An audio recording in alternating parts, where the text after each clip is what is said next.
Législative 2018, quel projet de société pour un Parlement au service du peuple? C'est le sujet qu'on aborde dans cette seconde partie sur le plateau avec moi, Maître Yacoubou Agnina, tête de liste du Cercle des leaders émergents clés dans le Grand Lomé. Maître Agnina, bonsoir. Bonsoir, Samuel. Merci d'accepter notre invitation.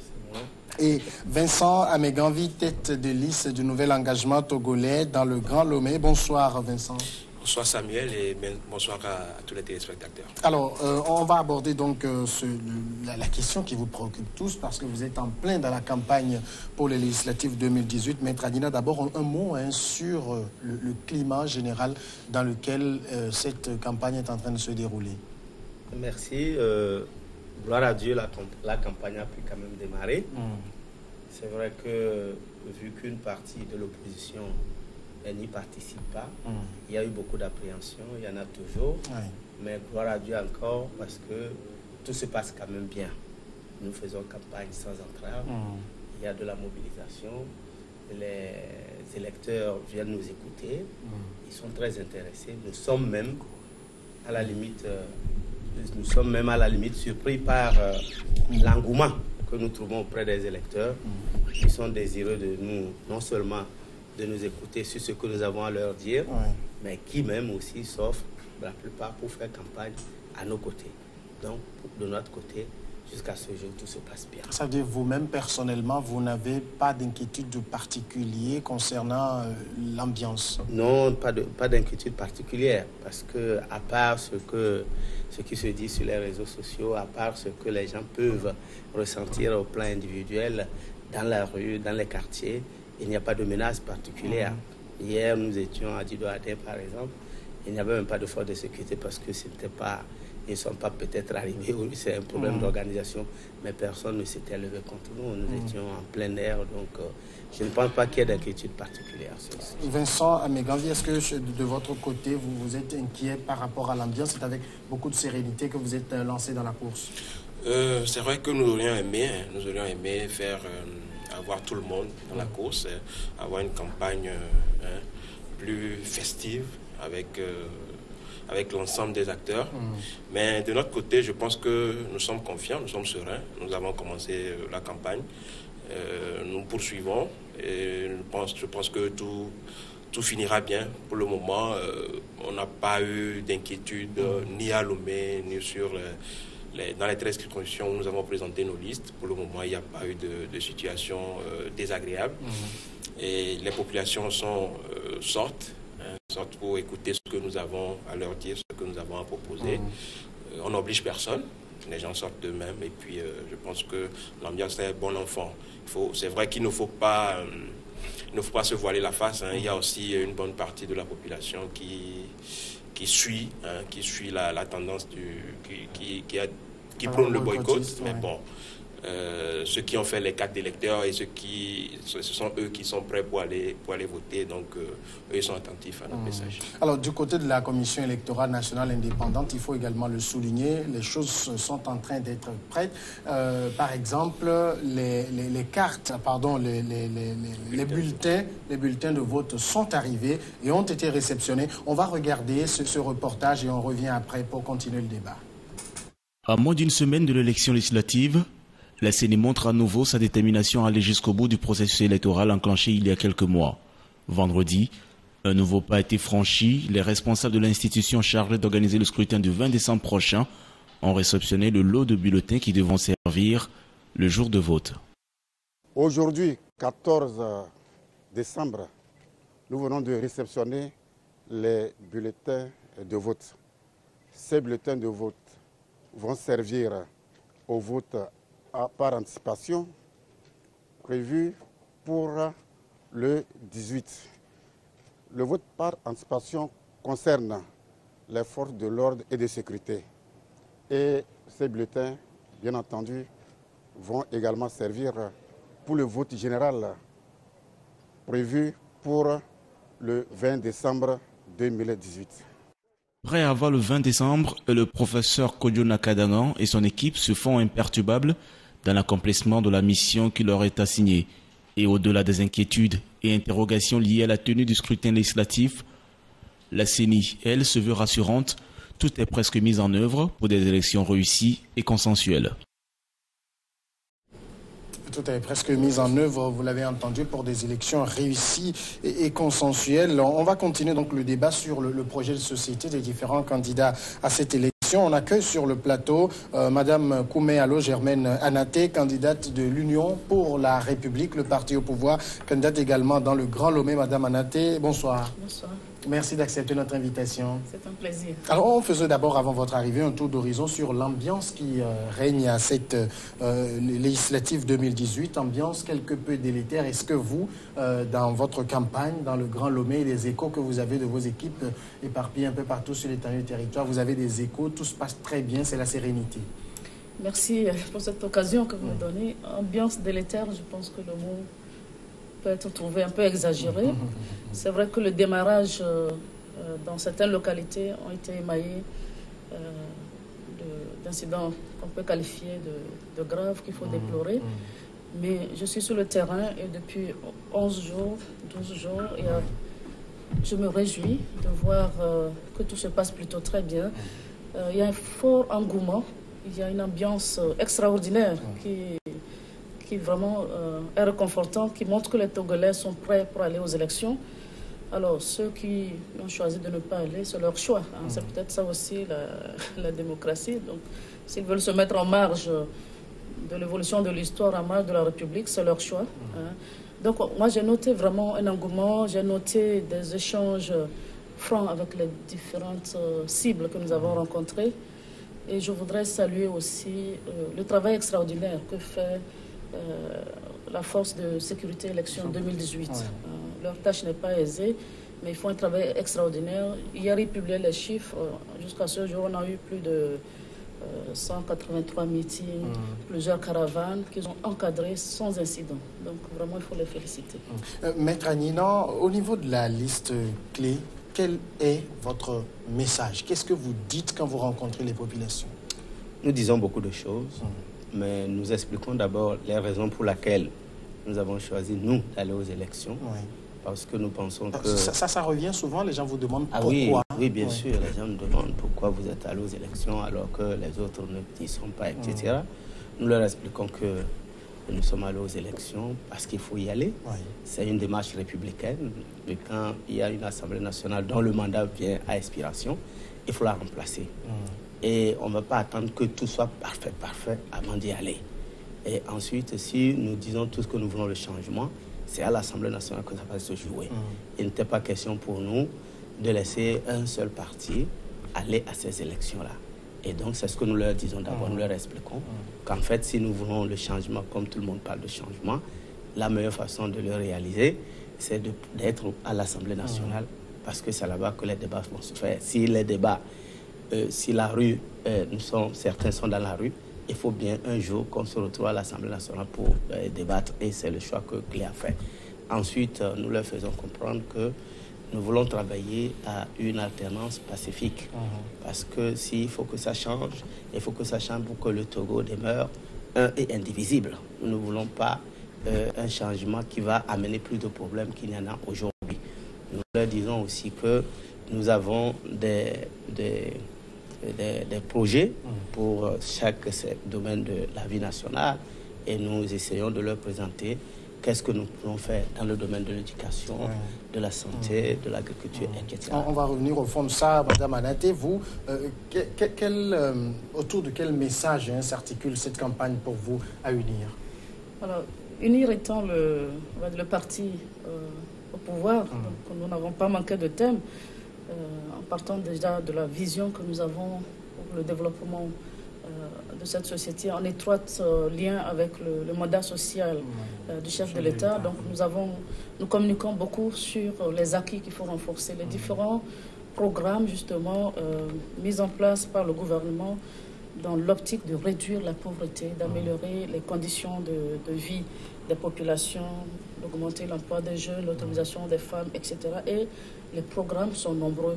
Donc parfois, les populations manquent d'informations, mais les résultats dans la plupart de ces domaines sont encourageants et il faut les poursuivre, que ce soit au niveau de, comment on peut l'appeler ça, au niveau des programmes d'urgence de développement communautaire, PUDC, ou le programme d'appui aux populations vulnérables qui est aussi développé, ou le MIFA qui permet un meilleur financement de notre agriculture, les cantines scolaires, parce qu'il y a des endroits où les enfants n'arrivent même pas à manger, à avoir un repas par jour. Donc les cantines scolaires, l'assurance maladie qui permet, le School Assure notamment, permet à des élèves, des écoliers de profiter de cette couverture maladie. Et la réflexion étant aussi de l'étendre à d'autres couches de la société, donc faire en sorte que les plus pauvres puissent avoir accès aux soins, et puis surtout l'énergie. Enfin, voilà, il y a beaucoup de projets. L'énergie avec le programme CISO, voilà, l'accès à l'électrification, à l'eau potable, etc. Donc il y a des acquis que nous présentons. Il y a des projets en cours et des projets à moyen, long terme que nous présentons, parce qu'il y a un plan national, n'oubliez pas, il y a un plan national de développement, PND, qui est en train d'être déroulé 2018-2022 par le gouvernement. Alors, j'en ai même vu quand j'arrivais ici, je lis sur beaucoup d'affiches, allons-y. Oui. Hein? Alors, est-ce que ça veut dire que vous faites campagne pour la continuité, c'est ça? Nous faisons campagne pour plusieurs choses. Allons-y, tout à l'heure on en parlait, allons-y d'abord parce que le vote, c'est un devoir citoyen et c'est aussi un droit. C'est ça le jeu démocratique, c'est-à-dire que chacun est libre d'exprimer ce droit. Voilà. Le vote, c'est une expression et on ne peut pas prendre des gens en otage, leur enlever leurs droits et leurs devoirs. Donc allons-y parce que c'est votre droit, c'est votre devoir. Allons-y parce que nous avons amorcé un grand pas au niveau du développement, de la modernisation de notre pays, au niveau de l'amélioration des conditions de vie. Il faut renforcer cela. Il y a encore des défis à relever. Nous voulons les renforcer et surtout aller encore plus loin. Donc allons-y. Vincent Ameganvi, sans doute pour vous, honnête, c'est sur la rupture que vous faites campagne, sur l'alternance, c'est ça? Oui, nous avons présenté une liste très jeune. Nous sommes des jeunes candidats parce que nous avons vu que beaucoup parlent de la jeunesse, mais rien n'est réellement concrètement fait pour cette jeunesse-là. Alors cette jeunesse a décidé de prendre les choses en main. Donc nous avons constitué une liste de jeunes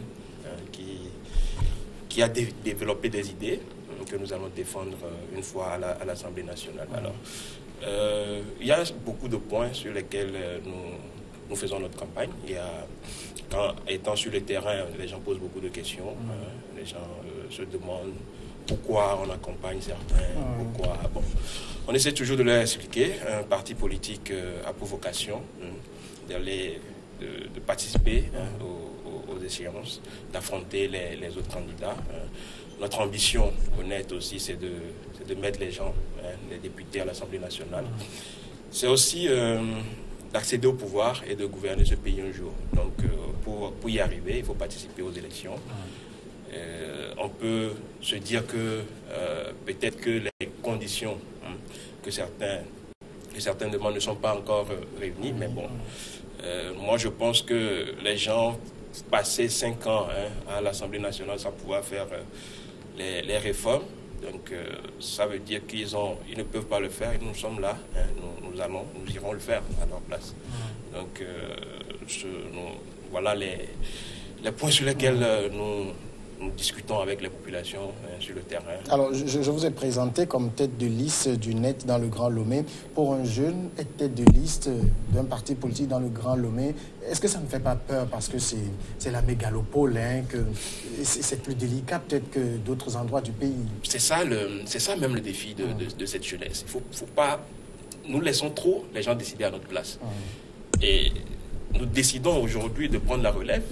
Il y a au Togo près de 60% de jeunes. Et si cette jeunesse-là prend réellement les choses en main, je pense qu'on ne parlera plus de jeunesse à l'abandon. Aujourd'hui, nous sommes jeunes. Il ne faut pas attendre d'être âgé ou bien d'être adulte, avoir 50 ans avant de se lancer dans la politique. Moi, j'ai commencé le NET en 2012. Je suis membre fondateur du NET. J'ai commencé la politique très tôt. Donc, j'ai eu un peu d'expérience dans le domaine. J'ai participé, on a fait des élections en 2013 et 2015. Ça fait 2 élections que le parti notre jeune parti a fait. Puis, on a de l'expérience. On a appris beaucoup de choses. on s'est lancé dedans, on n'a pas peur, on va affronter les difficultés. Et je pense qu'avec toute cette population qui a confiance en nous, nous y arriverons. Maître Agnina, qu'est-ce qui changera fondamentalement si, après le 20 décembre, vous vous retrouvez au Parlement? Il faut dire que l'Assemblée nationale, ce n'est pas le gouvernement. L'Assemblée nationale, ses principales tâches, c'est de voter les lois, projet de loi, projet de loi ou proposition de loi. C'est aussi de contrôler l'action du gouvernement. C'est de voter aussi le budget de l'État, la loi de finances. Et donc, nous pensons qu'il faut que nous nous y attelons. Et nous avons des propositions que nous ferions passer par l'Assemblée nationale, par le vote de l'Assemblée nationale, si nous avons la chance de nous retrouver à l'Assemblée nationale. Il y a beaucoup de domaines, nous sommes en réflexion, mais nous pensons qu'il y a des choses à faire dans ce domaine. Nous voulons aussi renforcer le contrôle du Parlement sur l'action du gouvernement, parce que, à défaut de pouvoir être au gouvernement, nous pouvons quand même améliorer ce qui se fait en interpellant plus régulièrement les ministres, en cherchant à comprendre, en créant des commissions parlementaires sur différentes questions pour pouvoir permettre au gouvernement d'être un aiguillon des membres du gouvernement pour mieux faire leur travail. Nous pensons qu'il faut mettre l'accent sur ces aspects-là, sans compter que, comme mon frère Vincent l'a dit, nous sommes là en tant que parti politique pour conquérir et exercer le pouvoir. Si un jour nous avons la chance d'être au gouvernement, nous avons des mesures plus importantes dans différents domaines que nous voulons expérimenter. Dans le domaine de l'éducation, dans le domaine de l'agriculture, j'ai entendu parler du MIFA, c'est très bien, mais nous voulons même revenir à une banque exclusivement dédiée, par exemple, une banque agricole exclusivement dédiée au financement de l'agriculture, parce que c'est la première de nos activités dans le pays. Et la CNC a disparu depuis longtemps, elle n'a pas pu jouer son rôle. Il faut quand même revenir à quelque chose qui permette que les paysans puissent se financer d'une façon, je ne dis pas que c'est facile à mettre en œuvre, mais les études devraient pouvoir quand même permettre de pouvoir mettre une institution comme celle-ci en place. Dans d'autres domaines aussi, nous avons des propositions à faire. Si vous permettez, dans le domaine, par exemple, de l'enseignement secondaire, nous envisageons de supprimer le bac 1, qui est une incongruité, parce que c'est au Togo seul que ça existe. Je ne sais pas si ça existe ailleurs. Pour faire de la classe de première une classe de passage où les scientifiques éliminent les matières littéraires et les littéraires éliminent les matières scientifiques pour se concentrer en terminale sur leur matière de base, ce qui va améliorer le taux de réussite au bac 2 et l'amener à 80% au minimum. Madame Anati, le Parlement actuel est dominé à 62 députés de UNIR, disons les 2 tiers. On a vu ce que ce Parlement a produit en 5 ans. Si UNIR a la majorité, est-ce qu'il y aura du nouveau? Mais absolument. UNIR a une vision claire du développement de ce pays et nous visons une majorité confortable. C'est-à-dire de combien? 4/5e, c'est ça? Absolument. Au moins, au moins voilà, 4/5e. Pour que nous ne voulons plus permettre à certains individus qui, je ne sais pour quel intérêt, quelle raison, bloquent sciemment ce pays. Nous voulons permettre au gouvernement de poursuivre la mise en œuvre de poursuivre les réformes engagées et donc d'aller plus loin. Pour cela, il nous faut une majorité confortable. Est-ce que ça veut dire, et vous allez excuser peut-être l'adjectif que je vais utiliser, si vous avez les 4/5e, ça va être des députés godillots? Pourquoi je le dis? Parce qu'il y a des réformes, nous disons qu'elles sont indispensables. Et vous voyez ce qui se passe avec l'actualité. Vous ne pouvez pas vouloir une chose et son contraire. Au moment où vous devez être présent, négocier pour que le pays avance, vous trouvez des mécanismes plutôt de blocage. Les gens sont plutôt dans les mécanismes de blocage. On ne peut pas le permettre. Jusqu'à quand vous allez prendre ce pays en otage? Ce n'est pas possible. Alors, il dit, on est dans la conquête de pouvoir. Et quand vous avez le pouvoir, il faut l'exercer. Malheureusement, il y a des mécanismes qui parfois vous empêchent d'aller jusqu'au bout de ce que vous avez prévu. Et c'est le cas actuellement. Si nous avions les 4/5e, aujourd'hui, les bons que nous avons faits déjà et qui sont reconnus par l'extérieur, dans certains domaines, le Togo présenté comme modèle. Et depuis 1 an, il y a certains qui volontairement nous font reculer. Et je ne pense pas que ce soit dans l'intérêt du peuple. Voilà, donc il faut avoir une majorité pour pouvoir dérouler entièrement nos programmes, nos projets et répondre de cela devant l'électorat. Alors, si j'ai évoqué les 62 députés de l'actuelle législature, c'est à dessein, c'est-à-dire, on a vu pendant 5 ans, il n'y a quasiment pas eu de proposition de loi qui soit venue de la majorité du gouvernement au Parlement. Est-ce que ça, au moins, ça va changer si éventuellement le peuple vous faisait à nouveau confiance? Justement, vous faites bien de souligner ce cas. Et j'ai énuméré un certain nombre d'actions gouvernementales. Je vous rappelle que le gouvernement est très engagé dans les réformes. Ce n'est pas une question de 2 ans. Depuis toujours, le Togo est engagé dans les réformes et le gouvernement a soumis une multitude de lois, de textes qui ont été votés par l'Assemblée. Donc, UNIR a soutenu ces projets dans l'intérêt des populations. Justement, pour permettre l'équilibre du jeu démocratique, l'opposition parlementaire, c'est à elle aussi de proposer, de faire des propositions de loi. Or, vous vous êtes rendu compte qu'elle en est incapable. Il faut un équilibre démocratique. Donc, nous avons voté une multitude de lois.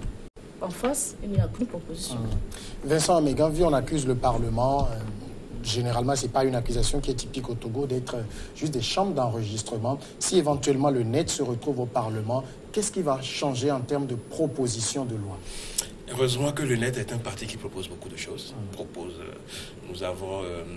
les gens pensent que nous parlons trop, parce qu'à chaque fois qu'il y a quelque chose, nous ne dénonçons pas seulement, nous dénonçons, mais nous faisons des propositions. Nous faisons toujours des propositions. Chaque événement de ce pays, d'aussi loin que je me rappelle, on a toujours fait sortir des communiqués, des propositions. Même par rapport aux réformes, nous avons fait une proposition. Peut-être, je ne sais pas si beaucoup de partis ont fait, à part les partis parlementaires. Je ne connais pas beaucoup de partis qui ont fait cela. Nous proposons beaucoup de choses. Alors, une fois au Parlement, nous avons mis dans nos programmes que nous allons aller 50-50. L'Assemblée nationale aussi, il ne faut pas oublier que ce n'est pas à assimiler au gouvernement. Le gouvernement peut faire des propositions, des projets de loi, et le Parlement doit faire des propositions aussi. Si le Parlement n'arrive pas à faire des propositions de loi, ça veut dire qu'ils ne font pas leur boulot. Les gens sont payés pour faire des propositions de loi aussi, mais voter aussi des projets de loi. Non, ce n'est pas seulement voter des projets de loi. Aujourd'hui, au net, nous proposons de faire 50-50. Vous avez le gouvernement qui propose 50, mais le Parlement aussi doit faire un effort d'aller jusqu'à 50. Donc c'est dans notre programme, dans notre programme de campagne actuellement. Et je suis sûr que, façon dont les Togolais nous connaissent au net, nous allons y arriver.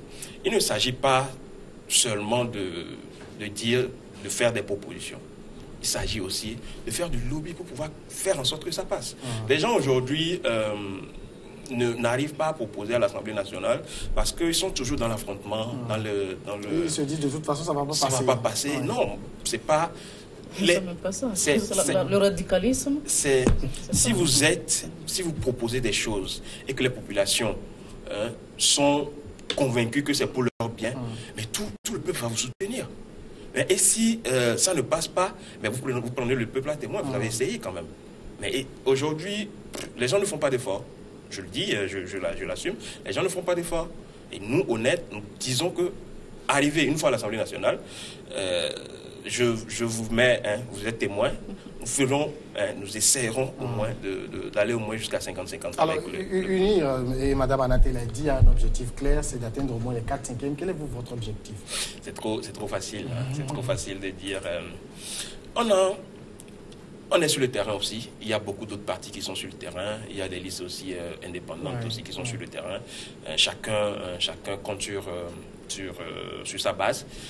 Nous n'avons pas cette prétention de dire que nous aurons la majorité. Nous ne le pouvons pas parce que nous n'avons pas présenté. Nous sommes présents juste dans 13 circonscriptions. Donc, mais avec les autres clés, par exemple, aussi de l'opposition, avec les autres partis de l'opposition, si chacun arrive à gagner des députés, mais nous aurons une force à l'Assemblée nationale. Nous aurons une force de l'opposition parlementaire.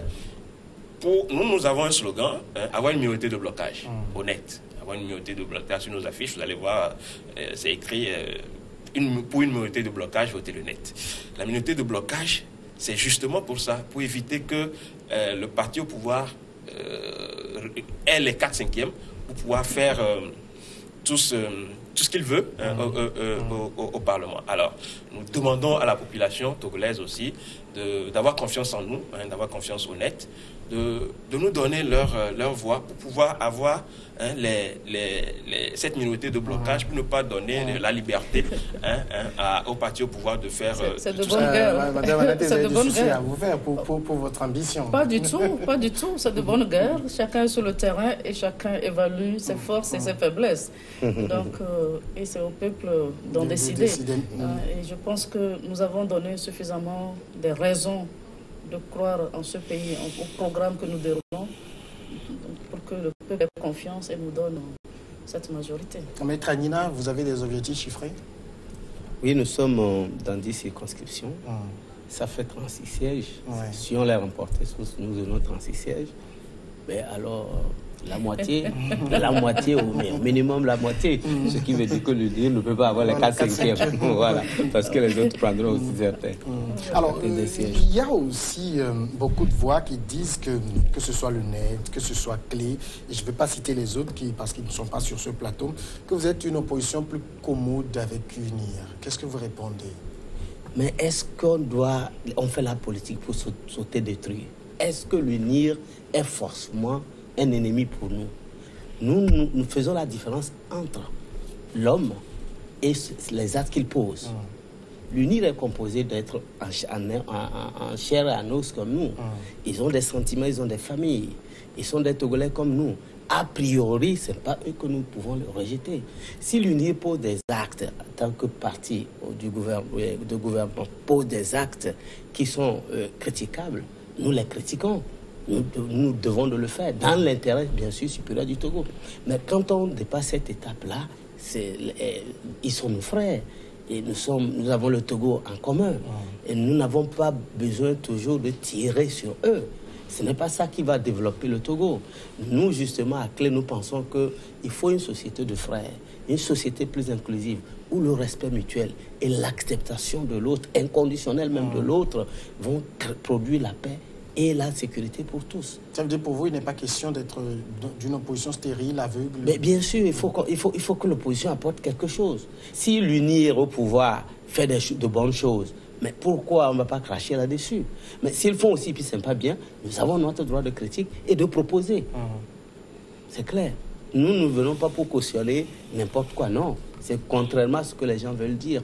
Mais nous pensons que l'opposition doit apporter sa pierre à la construction du pays.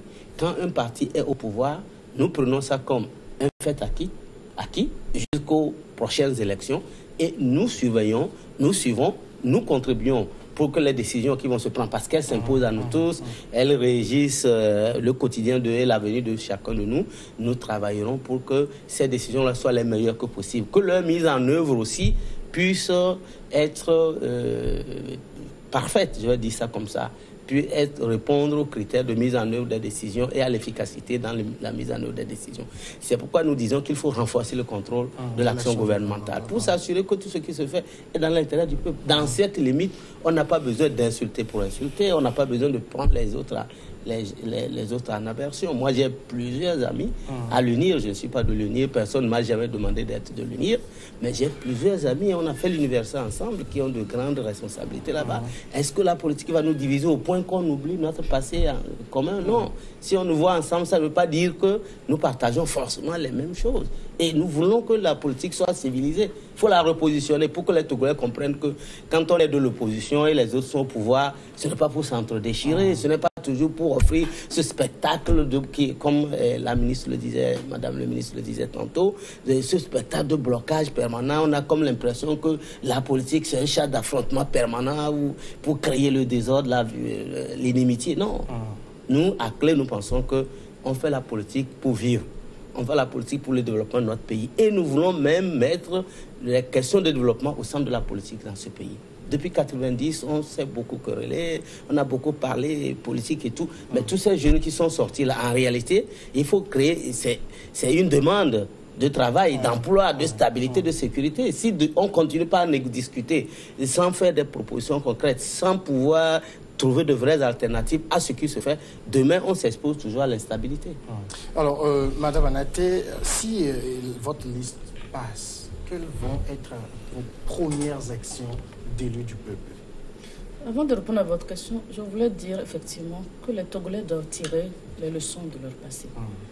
Depuis 1990 jusqu'à présent, on se rend compte que malheureusement, il y a une certaine opposition qui refuse de tirer des leçons et qui fait donc de la critique stérile, des blocages, de l'instabilité même, un fonds de commerce. Et je ne pense pas que ce soit dans l'intérêt de la population. Donc il faut vraiment, pour qu'on puisse avancer, tirer les leçons et, comme il l'a dit, savoir que l'adversaire politique, c'est un adversaire. Ce n'est pas un ennemi. On ne peut pas passer son temps à diaboliser les uns et les autres. Et je crois que le vrai problème de ce pays, il est là. La diabolisation inutile qui fait que on n'avance pas. Alors, si au soir du 20 décembre, nous avons remporté la victoire la plus large d'ailleurs que nous souhaitons, il y a plusieurs choses à faire. La première des choses, moi en tant que candidate, ce sera de retourner vers les électeurs pour leur dire merci pour cette marque de confiance. Première des choses.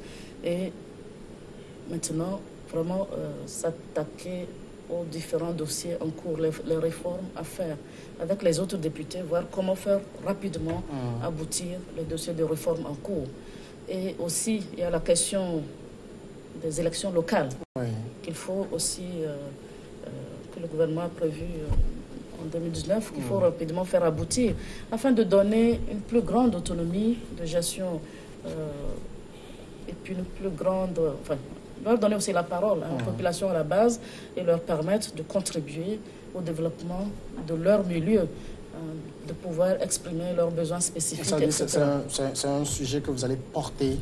Qui est déjà porté par le gouvernement et que nous allons faire aboutir rapidement. Voilà, entre autres.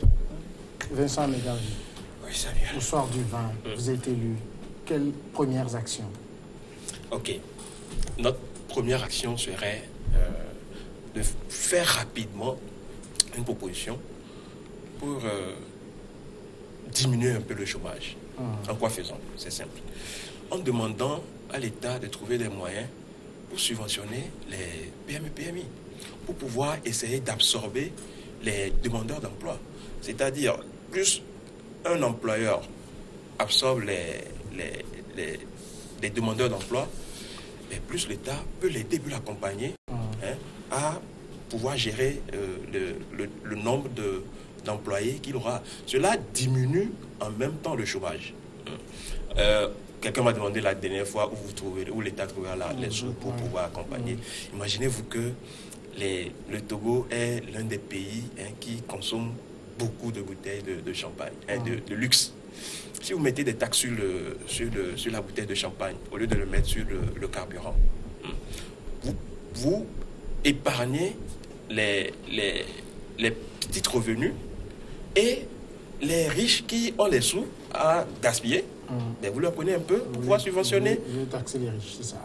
Bon, ils en ont. Quelqu'un qui va acheter la bouteille de champagne à 300 000 par exemple, ben vous lui dites de mettre 20 000 dessus, ben, il ne trouvera pas grande différence. Donc, c'est aller taxer les produits de luxe pour pouvoir essayer de mettre ces sous-là à contribution pour pouvoir réduire un peu le taux de chômage. Alors, il y a encore quelque chose que nous proposons, c'est le RMI. Le RMI, c'est une proposition phare que nous avons mis dans notre programme.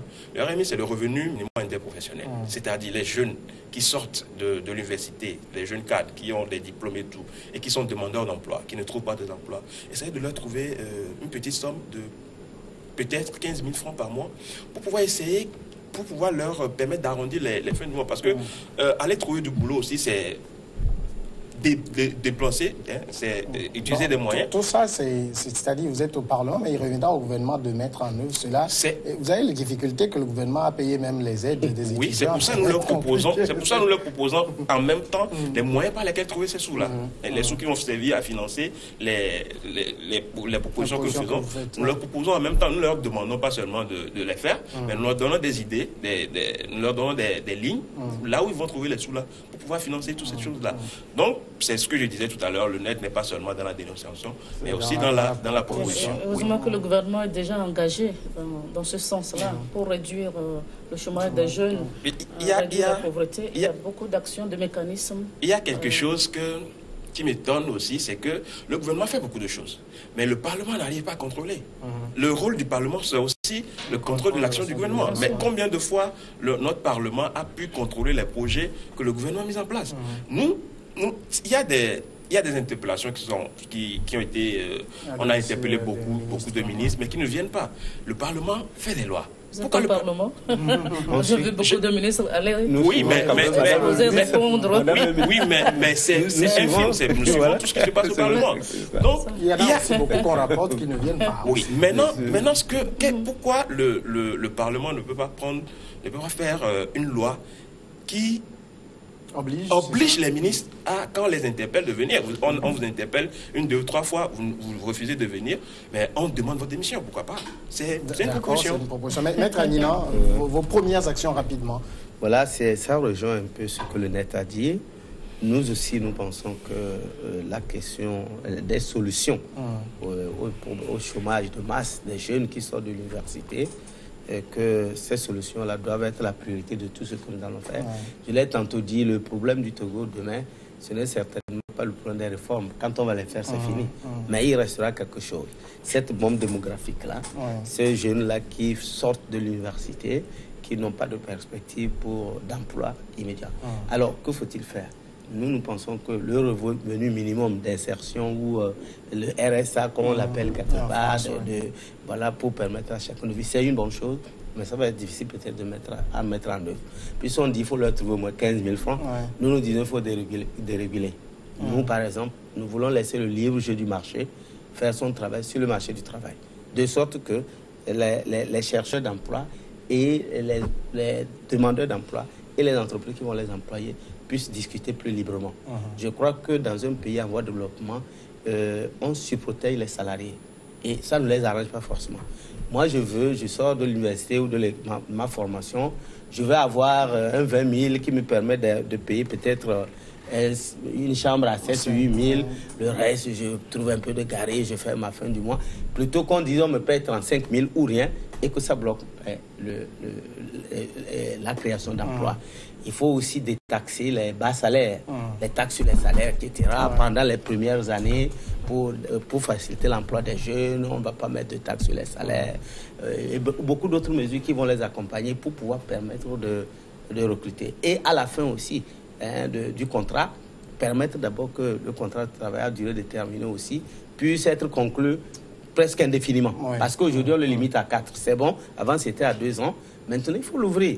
Si le marché du travail est ouvert et la compétition est libre, l'offre d'emploi et la demande d'emploi auront tendance à s'égaler. Et finalement, s'il y a moins de main-d'œuvre disponible, les salaires vont commencer par monter. Le marché détermine malheureusement, le temps est... Nous voulons donner les moyens aux jeunes, aux populations de gagner en travaillant. Et tous les mécanismes, que ce soit ceux qui ont fait de longues études, ceux qui n'ont pas fait, on leur donne l'occasion de faire un travail d'intérêt commun, communautaire, et à la fin, on les équipe pour leur entreprise, leur atelier. Les autres, on les accompagne également. Merci beaucoup, Madame Koumelo-Annette, toutes ces solutions. Vincent Megambi et Maître Yacoubou Anina. Merci aussi à vous d'avoir suivi Le Monde en 7. C'est terminé pour aujourd'hui. Rendez-vous samedi prochain.